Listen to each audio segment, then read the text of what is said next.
Exercise number 13.4।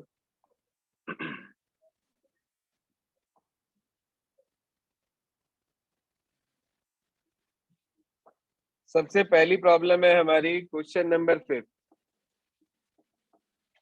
ध्यान से सुनिए क्या कहता है। कह रहा है एक हेमिस्फेरिकल बाउल है made of brass, inner diameter 10.5 centimetre है। कह रहा cost of tin plating it from inside at the rate of ₹16 per 100 centimetre square. तो हम इसका पहले इनर CS से निकाल लेंगे। Formula for CS of hemisphere 2 pi r square. तो 2 into 22/7। Value for radius is 10.5/2 in this way.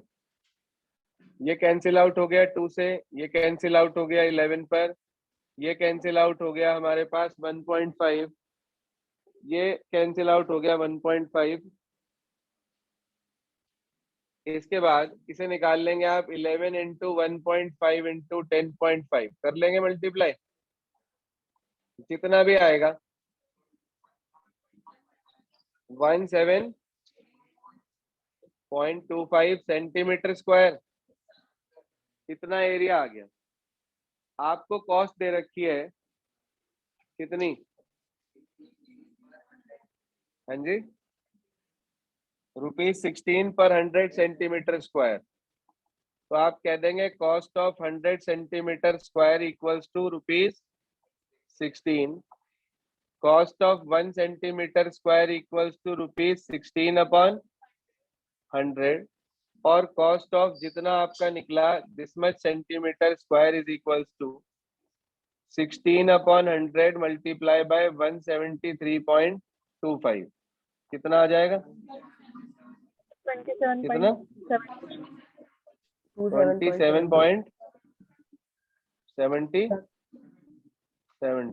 2772। इतनी आपके पास कॉस्ट आ जाएगी। बिल्कुल सिंपल क्वेश्चन है। क्लियर है यहाँ तक? इसके बाद आगे आ जाओ क्वेश्चन नंबर 7। इस पे लिख लो मोस्ट इंपॉर्टेंट। क्वेश्चन नंबर 7 जो हमारे पास है बिल्कुल इसी से मिलता जुलता एक क्वेश्चन एक अगली एक्सरसाइज में भी है। देखो ध्यान से क्या कह रहा है क्वेश्चन नंबर 7। क्वेश्चन 7 में कहा the diameter of moon is approximately 1/4 of the diameter of अर्थ। जो मून का डायमीटर है वो अर्थ के डायमीटर का अप्रोक्सीमेटली 1/4 है। वो कह रहा है find the ratio of their surface areas. देखो दो तीन तरीके हैं करने के। मैं सिंपल मेथड बता रहा हूं आपको। आपने मान लिया let diameter of earth be 2r, radius का double. So diameter of moon 1/4 of earth का कितना आ गया? r/2। दोनों के डायमीटर आ गए, अर्थ का भी मून का भी। तो इसका मतलब रेडियस ऑफ अर्थ निकालना है तो डायमीटर की हाफ से मल्टीप्लाई कर देंगे, रेडियस ऑफ अर्थ आ गया। और रेडियस ऑफ मून निकालना है तो हाफ से इसके डायमीटर की मल्टीप्लाई कर देंगे। देखना ये r आ गया और ये r/4 आ गया। इतने में कोई परेशानी किसी को? आपके पास दोनों के रेडियस आ गए, अर्थ का भी और मून का भी। उसने कहा दोनों के सरफेस एरिया की रेशियो चाहिए। आप क्वेश्चन में देखो मून का नाम पहले आया या अर्थ का नाम पहले आया? मून का। तो surface area moon upon surface area earth. Moon का surface area 4 pi r square, इसका r/4 है। अर्थ का सरफेस एरिया भी 4 पाई r स्क्वायर, इसका r ही है। ये कैंसिल आउट हो गया। ये हो गया r² / 16 और ये हो गया r² से r² कट गया तो 1/16 आंसर आ जाएगा। चेक करना आंसर। जैसे आपने ये वाला क्वेश्चन करा है बिल्कुल इसी तरीके से मिलता जुलता 8 का क्वेश्चन नंबर 4 है, पॉइंट 8 का क्वेश्चन नंबर 4, उसे भी ध्यान दीजिए। कह रहा है the diameter of moon is approximately 1/4 of the diameter of the earth. कह रहा है what fraction of the volume of earth is the volume of moon. कह रहा अर्थ की वॉल्यूम का क्या फ्रैक्शन मून की वॉल्यूम है, हमें नहीं पता। ठीक है, काम करने का तरीका बिल्कुल सेम, स्टार्टिंग यही रहेगी, let the diameter of earth इतना, so the diameter of moon इतना, diameter of earth, radius of earth इतना, रेडियस ऑफ मून इतना। यहां तक तो बिल्कुल सेम रहेगा,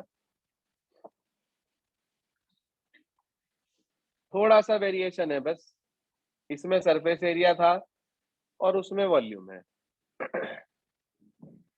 क्वेश्चन नंबर 4 की बात कर रहे हैं हम, एक्सरसाइज नंबर 13.8। तो वर्किंग प्रोसीजर, शुरू की 4 लाइनें यही, उसके बाद volume of moon upon volume of earth 4/3 pi R cube, 4/3 pi R cube. 4/3 pi से 4/3 पाई कैंसिल आउट हो जाएगा,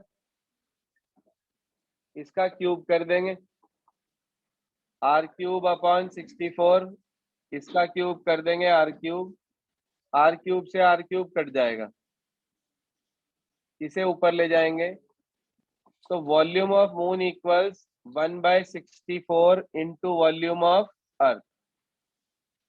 तो क्वेश्चन में ये कहा गया था कि what fraction of volume of earth is the volume of moon. तो हम कह सकते हैं वॉल्यूम ऑफ अर्थ का 1/64 पार्ट वॉल्यूम ऑफ मून के बराबर है। आंसर चेक कर लीजिए एक बार, एक्सरसाइज 13.8 का क्वेश्चन नंबर 4 है। इसके बाद क्वेश्चन नंबर 8 और क्वेश्चन नंबर 9 देखिए, पॉइंट 4 से ही। क्वेश्चन 8 में कहा गया एक हेमिस्फेरिकल बाउल है which is made up of steel 0.25 centimetre thick, inner radius दे रखा है बाउल का, आउटर कर्व्ड सरफेस एरिया पूछ रहा है। भाई अगर आउटर कर्व्ड सरफेस एरिया निकालना है तो आउटर रेडियस होना चाहिए। देखो ध्यान से, क्वेश्चन नंबर 8 से ही, पॉइंट 4 से।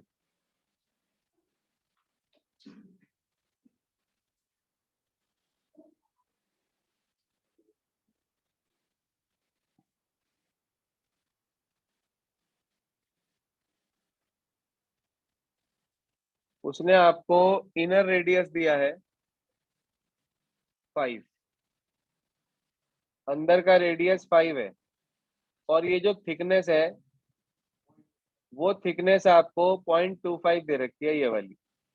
तो आउटर रेडियस निकालने के लिए इनर रेडियस में हम थिकनेस जोड़ देंगे, तो 5.25 सेंटीमीटर हमारे पास आउटर रेडियस आ जाएगा।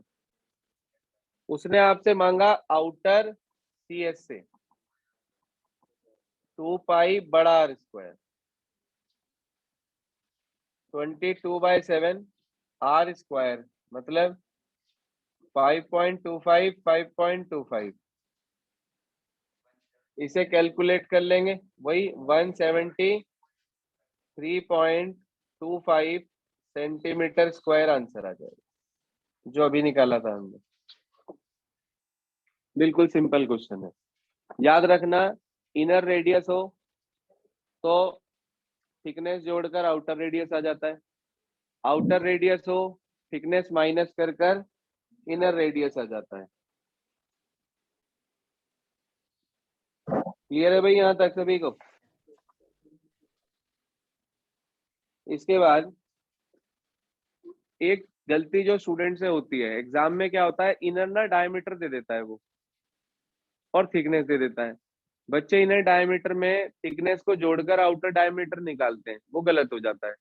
अगर इनर डायमीटर से आउटर डायमीटर निकालना है तो ध्यान रखना थिकनेस 2 बार जुड़ेगी, एक बार इधर से और एक बार इधर से, तब जाकर इनर डायमीटर से आउटर डायमीटर मिलेगा। तो इसलिए कभी भी डायमीटर में प्लस माइनस मत करो। पहले इनर रेडियस निकालो, उसमें थिकनेस जोड़ो, आउटर रेडियस निकालो, या आउटर रेडियस है तो थिकनेस माइनस करो और इनर रेडियस निकालो। ठीक है जी, अंदर वाले रेडियस में थिकनेस जोड़ने से बाहर वाला रेडियस मिलेगा, बाहर वाले रेडियस में से थिकनेस माइनस करने से अंदर वाला रेडियस मिलेगा, लेकिन ये काम डायमीटर में नहीं करेंगे आप। ये था आपके पास क्वेश्चन नंबर 8। इसके बाद आगे चलते हैं। Same exercise 13.4, question number last, 9th question. क्या कहता है, सुनिए ध्यान से। क्वेश्चन नंबर 9, उसमें ये कहा गया है, इसमें ध्यान दीजिएगा, कह रहा है right circular cylinder just encloses a sphere of radius R. अच्छा, एक राइट सर्कुलर सिलेंडर ने एक स्फीयर को जस्ट एनक्लोज कराया, मतलब चारों तरफ से घेर लिया। तो पहले फिगर बना रहे, या आपने स्फीयर बना लिया, या आपने उसके अंदर एक सिलेंडर बना लिया।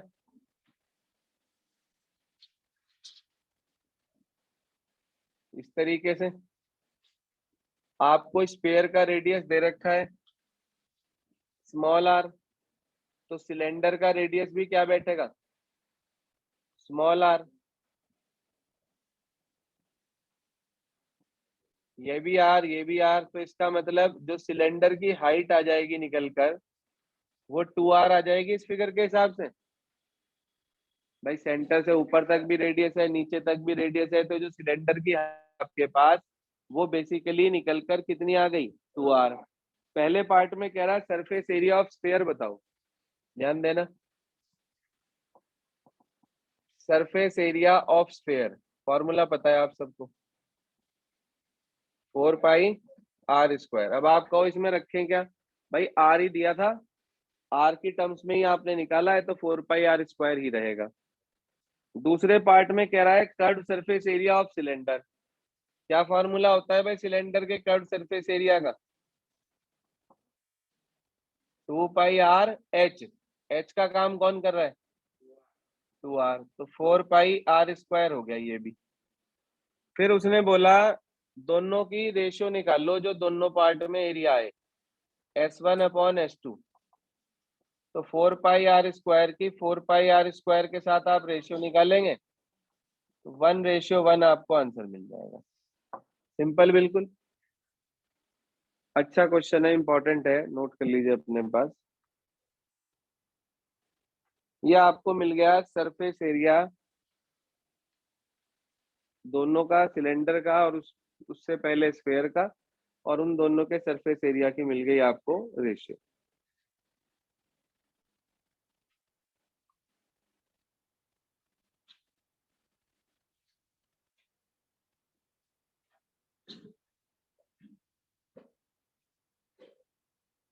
इसके बाद एक्सरसाइज नंबर 13.5 निकाल लें।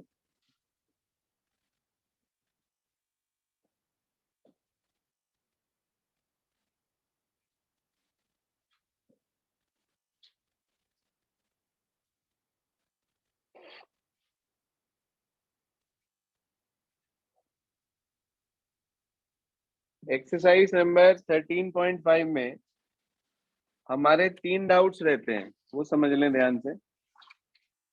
एक तो क्वेश्चन नंबर 6, एक 8 और एक 9। क्वेश्चन 6 में कह रहा है, प्लीज लिसन केयरफुली, कह रहा है village having a population of 4000 requires 150 litres of water पर हेड पर डे। कह रहा है it has a tank measuring इतने बाय इतने बाय इतना, how for how many days will the water in this tank last. हमें नहीं पता। हमने तो पहले ये निकाला कि टैंक के अंदर कितना पानी है और एक दिन में कितने पानी की जरूरत है। पहले आपने निकाला क्वेश्चन नंबर 6 में volume of water in tank, formula L/B/H। आपको L दे रखा है 20, 15, 6 डायमेंशन दे रखे हैं इसके, 15 2 जा 30, 30 इंटू 6 180 और 0 आगे इतने मीटर क्यूब। इसकी मल्टीप्लाई हमने 1000 से कर दी तो हमें 18 लाख लीटर मिल गया। मतलब टैंक में 18 लाख लीटर पानी है। उसके बाद हमने लिखा वॉल्यूम ऑफ वाटर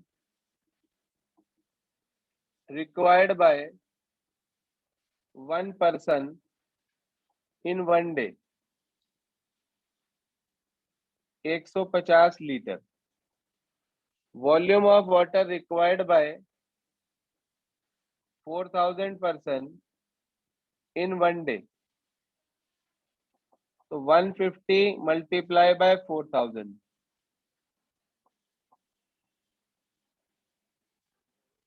इतने लीटर। 6 लाख लीटर पानी एक दिन में यूज हो रहा है। टैंक में कितना पानी है भाई?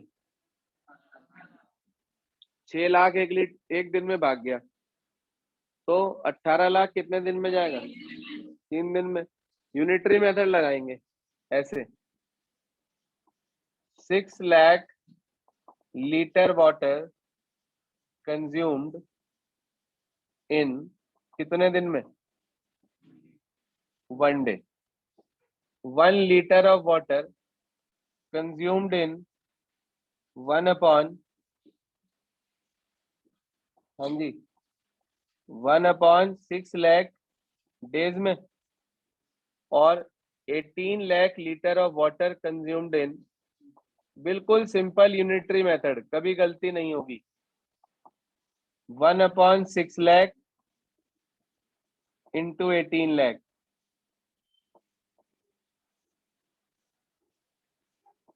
कितने डेज? 3 डेज। इसको बोलते हैं यूनिटरी मेथड। तो पहले तो हमने ये पता करा टैंक में कितना पानी है, फिर हमने ये पता करा कितने पानी की एक दिन में जरूरत पड़ रही है, फिर हमने उसकी हेल्प से बता दिया जितना पानी टैंक में है वो कितनी देर में खत्म हो जाएगा। आसान है क्वेश्चन, नोट कर लें अपने पास और इस पे मोस्ट इंपॉर्टेंट डाल लें। Question number next, 8th question. अच्छा क्वेश्चन है, ये भी इंपॉर्टेंट है, डाल लें इस पे भी। कह रहा है एक सॉलिड क्यूब है जिसकी साइड 12 सेंटीमीटर है, उससे 8 क्यूब बना दिए गए इक्वल वॉल्यूम के। याद रखना, कभी भी कुछ छोटों को जोड़कर कोई बड़ा बनाया जाए या कुछ बड़े को जोड़ काट पीट कर छोटे बनाए जाए तो उनमें सारे डायमेंशन चेंज हो जाते हैं, सिर्फ एक चीज कभी चेंज नहीं होती और वो है वॉल्यूम। ठीक है, तो आपने देखा कि एक सॉलिड क्यूब से 8 छोटे क्यूब बनाए गए, तो इसका मतलब उस एक की वॉल्यूम उस 8 की वॉल्यूम के बराबर होगी। 1 से 8 बनाए ना, तो उन 8 छोटे वालों की वॉल्यूम एक बड़े क्यूब की वॉल्यूम के इक्वल होगी।